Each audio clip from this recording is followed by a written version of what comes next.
మామా మామా ఒక మంచి బల్బు ఒకటి. మన మమ్మేటి మంచిగా బావా. వ్యాపారం తెలిసినోడు స్వామి. 100 ఉంది, 200 ఉంది, ఏది కావాలి నీకు? ఒకసారి చూపి మామా. ఇదో 100 తీసుకో. మరి 200లా? దాని మీద గ్యారంటీ రాయిస్తా. ఏంది నువ్వు గ్యారంటీ రాచానే డబ్బులు పని చేస్తుంది ఏమన్నా? ఏం వద్దులే, 100 రూపాయలు ఇచ్చా అదే.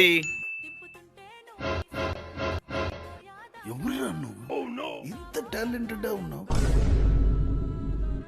A few moments later.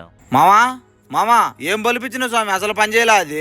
అందుకే గ్యారంటీ తీసుకోమని చెప్పింది. ఇప్పుడే కదా ఎత్తుకోమైంది, ఏరేది.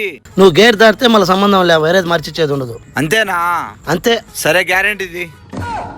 ఏం మామా చెక్ చేయవా? గ్యారంటీ రాసిల్లా, ఇంకా అవసరం లే, చెక్ చేయాల్సిన పనిలే.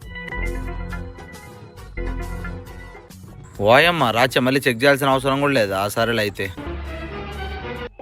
ఓయ్ బావా ఆగో, ఏంది దొంగ నోటు ఇచ్చినవే? నువ్వేం చెప్పినవా? ఇది దాటితే నీకు సంబంధం లే అన్నావు, ఇది దాటినా నాకు సంబంధం లేకపోతే బావకే టోకరా వేచ్చమనుకుంటావా?